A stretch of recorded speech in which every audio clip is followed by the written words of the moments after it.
স্বাগতম বন্ধু বান্ধৱ আৰু অসমবাসী ৰাইজ স্মাৰ্ট আছাম ইউটিউব চেনেললৈ আপোনাসকলক জনাও উষ্ম স্মাৰ্ট আছাম ইউটিউব চেনেলৰ যোগেদি আজি মই আপোনাসকলৰ মাজলৈ লৈ আহিছোঁ যিসকলৰ 1971 আৰু 1966 চনৰ লিগেসি ডাটা কোড থকা সত্ত্বেও সম্পূৰ্ণ হচৰা এনআৰসিৰ পৰা নাম বাদ পৰিছে সেইসকলে কেনেকৈ এনআৰসিৰ নাম অন্তৰ্ভুক্তিৰ বাবে অসমীয়া ভাষাৰ দাবী ফৰ্মখন পূৰ কৰিব আৰু নাম নহয় সদস্যসকলৰ বাবে কি নথি গ্ৰহণযোগ্য হ'ব আজি মই সেই বিষয়ে বুজাই দিয়াৰ চেষ্টা কৰিম আহক আমি ভিডিঅ'টো আৰম্ভ কৰোঁ দাবী প্ৰপত্ৰখন পূৰ কৰাৰ আগতে আপুনি ইয়াৰ পৰা দাবী প্ৰপত্ৰ পূৰ কৰাৰ নিৰ্দেশাৱলীসমূহ এবাৰ পঢ়ি ল'ব আপুনি দাবী প্ৰপত্ৰখন কলা চিয়াহীৰ কলমেৰে পূৰ কৰিব কলা চিয়াহীৰ কলমৰ বাহিৰে অন্য কোনো চিয়াহীৰ কলম ব্যৱহাৰ কৰিলে আপোনাৰ দাবী প্ৰপত্ৰখন গ্ৰহণযোগ্য নহ'ব এতিয়া আহক এইখিনিলৈ পৰিয়ালৰ সদস্যৰ ব্যক্তিগত বিৱৰণ উদাহৰণস্বৰূপে ধৰি লওক এখন পৰিয়ালৰ 5জন সদস্য আছিলে 5জন সদস্যই 2015 চনত এনআৰসিৰ বাবে আবেদন কৰিছিলে কিন্তু সেই 5জন সদস্যৰ পৰা 3জন সদস্যৰ নাম সম্পূৰ্ণ হচৰা এনআৰসিত অন্তৰ্ভুক্ত হৈ গৈছে কিন্তু দুজনৰ নাম অন্তৰ্ভুক্ত হোৱা নাই তেনে ক্ষেত্ৰত আপুনি প্ৰথমে ইয়াত সেই প্ৰথম সদস্য যিজনৰ নাম অহা নাই ইয়াত সিৰিয়েল নাম্বাৰ 1 বুলি লিখক আৰু সদস্যজনৰ নাম লিখক মই ইয়াত লিখিছো দেৱনাথ তাৰ পিছত ইয়াত 1B ত আপুনি আপোনাৰ মোবাইল নাম্বাৰ লিখক তাৰ পিছত ইয়াত সদস্যৰ আইডি মূল এনআৰসিত আবেদন উল্লেখিত একে আইডি 2015 চনত আপুনি যেতিয়া এনআৰসিৰ বাবে আবেদন কৰিছিলে আৰু আবেদন কৰাৰ পিছত এনআৰসি কৰ্তৃপক্ষই আপোনাক ৰিসিভ এখন ঘূৰাই দিছিলে সেই ৰিসিভখনত ফটোকপিৰ বিপৰীতে থকা সিৰিয়েল নাম্বাৰটো ইয়াত আপুনি লিখক সেই সিৰিয়েল নাম্বাৰটো এতিয়া সদস্যৰ আইডি এইটো আপুনি ইয়াত লিখক তাৰ পিছত ইয়াত সিৰিয়েল নাম্বাৰ 2 ইয়াত মই লিখিছো দীপু নাথ 18 আৰু তাৰ পিছত 1B ইয়াত মোবাইল নাম্বাৰ লিখক লিখি ইয়াত আকৌ সদস্যৰ আইডি লিখক তাৰ পিছত আহক পৃষ্ঠা নম্বৰ B লৈ পৃষ্ঠা নম্বৰ B হল পৃষ্ঠা নম্বৰ B লৈ আহি আপুনি এই বাওফালে থকা ঠাইখিনি পুৰাব নালাগে বাওফালে থকা ঠাইখিনি অকল 1951 চনৰ যিসকলৰ লিগেসি ডাটা কোড আছে সেইসকলে পুৰাব দেৱনাথ আৰু দীপুনাথ যিটো পৰিয়াল সেই পৰিয়ালৰ ধৰক 1971 চনৰ লিগেসি ডাটা কোড আছে গতিকে সিহঁতে সোফালৰখিনি পুৰাব লাগিব ইয়াত লিখা আছে 1971 চনৰ 24 মাৰ্চলৈ প্ৰকাশিত ভোটাৰ তালিকাৰ লিগেসি ডাটা কোড এতিয়া কথা হ'ল দেৱনাথ আৰু দীপুনাথৰ দেউতাৰ নাম অভিজিত নাথ আৰু তেওঁলোকৰ লিগেসি ব্যক্তি যিজন তেওঁলোকৰ ককাৰ নাম দীপাকৰ নাথ গতিকে ইয়াত চাওক ওপৰত 4A সম্পৰ্কৰ যোগসূত্ৰ দাবী কৰা লিগেসি ব্যক্তিৰ নাম এতিয়া দেৱনাথে ইয়াত লিগেসি ব্যক্তিৰ নাম লিখিব লিগেসি ব্যক্তিৰ নাম হল দীপাকৰ নাথ আৰু তাৰ পিছত 4Bত লিখা আছে 1971 চনৰ 24 মাৰ্চলৈ প্ৰকাশিত ভোটাৰ তালিকাৰ legacy data code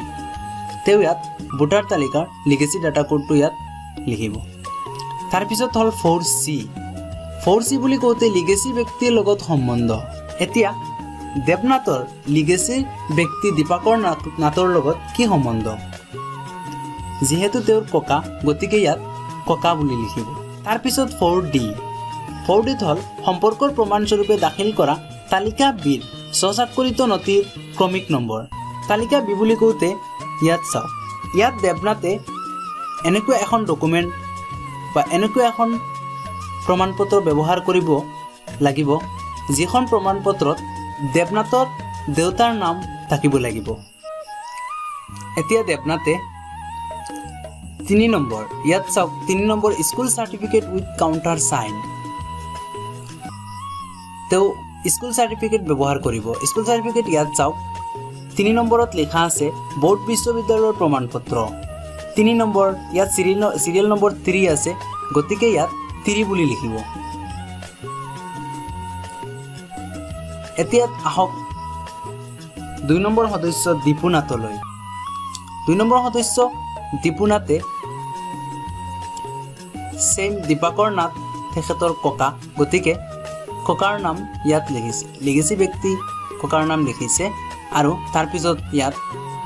legacy data code লিখিছে তাৰ পিছত সম্পৰ্কৰ বিষয়ে আখৰ লিখিব ইয়াত তেওঁ ককা বুলি লিখিছে যেহেতু তেওঁ দীপাকৰ নাথ দীপুনাথৰ ককা তাৰপিছত 4D হ'ল ওপৰত চাওক সম্পৰ্কৰ প্ৰমাণপত্ৰ স্বৰূপে দাখিল কৰা তালিকা বিৰ স্বচাক্ষৰিত নথিৰ ক্ৰমিক নম্বৰ। এতিয়া দীপুনাথে কি নথি ব্যৱহাৰ কৰিব যিখন নথিত তেওঁৰ দেউতাৰ নাম আছে, তেওঁৰ দেউতাৰ নাম থকা এখন নথি ব্যৱহাৰ কৰিব লাগিব। এতিয়া তেওঁ নথিখন ব্যৱহাৰ কৰিব ধৰি লওক ৰেচন কাৰ্ড। ৰেচন কাৰ্ডত তেওঁৰ দেউতাৰ নাম আছে, তেওঁৰ দেউতাৰ নাম ধৰি লওক অভিজিত নাথ। এতিয়া অভিজিত নাথৰ লগত তেওঁৰ সম্পৰ্ক হ'ল দেউতা, আৰু দেউতা হ'ল মানে তেওঁৰ ককা দীপাকৰ নাথ। গতিকে ইয়াত সম্পৰ্ক মিলি গৈছে, লিংকেজটো সঠিক। ইয়াত তেওঁ চাওক 7 বুলি লিখিছে। তাৰপিছত আহক চি পৃষ্ঠালৈ। যদিহে আপুনি 1971 চনৰ লিগেচি ডাটা কোড ব্যৱহাৰ কৰি আছে, তেনে ক্ষেত্ৰত আপুনি চি পৃষ্ঠা ব্যৱহাৰ কৰাৰ কোনো দৰকাৰ নাই। এতিয়া আহক ডি পৃষ্ঠালৈ। ডি পৃষ্ঠাত আহি ইয়াত দাবী দাখিল কৰাৰ কাৰণ, দাবী দাখিল কৰাৰ কাৰণৰ বিষয়ে চমু বিৱৰণ লিখিব পাৰে। এতিয়া আপুনি দাবী দাখিল কৰাৰ কাৰণ ইয়াত কি লিখিব? আমি আমাৰ চেনেলত আজিৰ পৰা এসপ্তাহ আগতে এটা ভিডিঅ' আপলোড কৰিছিলোঁ, যিটো ভিডিঅ'ত আমি দেখুৱাই দিছিলোঁ যে কাৰণ জনোৱাৰ ফৰ্মখন আপুনি কেনেকৈ ফিল আপ কৰিব, কেনেকৈ নি আপোনাৰ NRC সেৱা কেন্দ্ৰত জমা কৰিব। যদিহে আপুনি জমা কৰিছে, তেনে ক্ষেত্ৰত আপুনি জমা দিয়াৰ পিছত NRC কৰ্তৃপক্ষই আপোনাক যিখন কপি দিছিলে, সেই কপিখনত লিখি দিছিলে আপোনাৰ পৰিয়ালৰ সেই সদস্যজনৰ নাম কিয় NRCত অন্তৰ্ভুক্ত হোৱা নাই। আপুনি সেই কপিখনত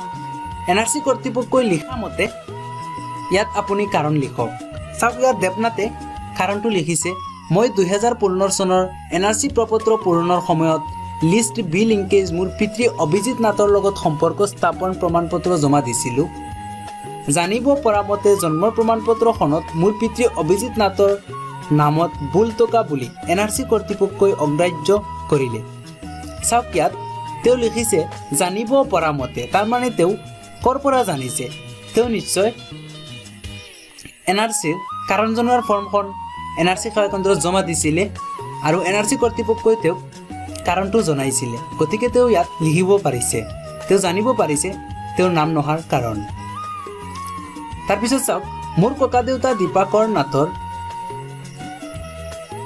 1971 চনৰ ভোটাৰ তালিকাৰ লিগেচি ডাটা কোড থকাত আমাৰ পৰিয়ালৰ 2জন সদস্যৰ বাহিৰে আমাৰ পিতৃ অভিজিত নাথৰ লগত সকলো সদস্যৰ নাম খচৰা NRCত প্ৰকাশ পাইছে। এইবাৰ মই জন্মৰ প্ৰমাণপত্ৰ সলনি প্ৰত্যায়িত স্বাক্ষৰ কাউণ্টাৰ চাইন থকা স্কুলৰ প্ৰমাণপত্ৰ সংলগ্ন কৰি দাবী প্ৰপত্ৰ জমা দিছোঁ। NRCত মোৰ নামটো অন্তৰ্ভুক্ত কৰিবলৈ অনুৰোধ জনালোঁ। এতিয়া চাওক 2 নম্বৰ সদস্য যিজনৰ নাম দীপুনাথ। দীপুনাথে কি কৰিছিলে? দেৱনাথৰ নিচিনা তেওঁ কাৰণ জানি ইয়াত লিখিছে, মই 2015 চনৰ NRC প্ৰপত্ৰ পূৰণৰ সময়ত লিষ্ট বি লিংকেজ মোৰ পিতৃ অভিজিত নাথৰ লগত সম্পৰ্ক স্থাপন হিচাপে গাঁও পঞ্চায়তৰ সচিবৰ প্ৰমাণপত্ৰ জমা দিছিলোঁ। জানিব পৰা মতে গাঁও পঞ্চায়তৰ সচিবৰ প্ৰমাণপত্ৰখন NRC কৰ্তৃপক্ষই অগ্ৰাহ্য কৰিলে। মোৰ ককা দেউতা দীপাকৰ নাথৰ 1971 চনৰ ভোটাৰ তালিকাৰ লিগেচি ডাটা কোড থকাত আমাৰ পৰিয়ালৰ 2জন সদস্যৰ বাহিৰে আমাৰ পিতৃ অভিজিত নাথৰ লগতে সকলো সদস্যৰ নাম NRCত প্ৰকাশ হৈছে। এইবাৰ মই পঞ্চায়তৰ সচিবৰ প্ৰমাণপত্ৰৰ সলনি স্বস্বাক্ষৰিত ছেল্ফ এটেষ্টেড ৰেচন কাৰ্ড প্ৰতিলিপি সংলগ্ন কৰি দাবী প্ৰপত্ৰ জমা দিছোঁ। সেয়েহে সম্পূৰ্ণ NRCত মোৰ নামটো অন্তৰ্ভুক্ত কৰিবলৈ অনুৰোধ জনালোঁ। এতিয়া আপুনি বুজি পাইছে চাগে NRCত নাম নহাৰ কাৰণটো ক'ৰ পৰা লিখে, কেনেকৈ লিখে, আৰু দাবী প্ৰপত্ৰখন পূৰ কৰাৰ সময়ত কাৰণটো কি লিখে। নিশ্চয় আপুনি বুজি পাইছে। তাৰপিছত চাওক ইয়াত লিখা আছে ব্যৱহৃত অতিৰিক্ত পৃষ্ঠাৰ সংখ্যা। যদিহে আপোনাৰ কাৰণটো অলপ দীঘলীয়া হয় আৰু আপুনি অতিৰিক্ত পৃষ্ঠা ব্যৱহাৰ কৰে, তেনে ক্ষেত্ৰত ইয়াত আপুনি কিমানখন পৃষ্ঠা ব্যৱহাৰ কৰিছে ইয়াত লিখক। তাৰপিছত আহক তললৈ। ইয়াত দেৱনাথ বুলি লিখিছোঁ, ধৰি লৈছোঁ দেৱনাথ প্ৰাপ্তবয়স্ক মানে 18 বছৰৰ ওপৰৰ। যিহেতু পৰিয়ালৰ মুৰব্বী অবিহনে এজন প্ৰাপ্তবয়স্ক সদস্যই চহী কৰিব পাৰে, সেইকাৰণে দাবী দাখিল কৰা সদস্যৰ ID 2 বুলি মই ইয়াত দেখিছোঁ যিটো আইডি 2015 চনত প্ৰথমবাৰ এনআৰচিত নাম অন্তৰ্ভুক্তিৰ বাবে আবেদন ফৰ্মত উল্লেখ আছিল আপুনি সঠিক নথি জমা দিলে চূড়ান্ত এনআৰচিত আপোনাৰ নাম অন্তৰ্ভুক্ত হোৱাটো নিশ্চিত স্মাৰ্ট আছাম ইউটিউব চেনেলৰ তৰফৰ পৰা আপোনাৰ শুভকামনাৰে আজিৰ ভিডিঅ' ইয়াতে এনআৰচি বা অন্য বিষয়ত এনেকুৱা ধৰণৰ সহায়ক ভিডিঅ' আপডেট পাবলৈ আমাৰ চেনেল স্মাৰ্ট আছাম ছাবস্ক্ৰাইব আৰু বেল আইকন টিপিবলৈ নেপাহৰিব লগতে শ্বেয়াৰ কমেণ্ট কৰিব ভিডিঅ'টো আপোনাৰ সহায়ক হ'লে এটা লাইক দিলে আমি উৎসাহ পাম আৰু বেয়া পালে ডিছলাইক দিয়ক আমি দৌৰোৱাৰ চেষ্টা কৰিম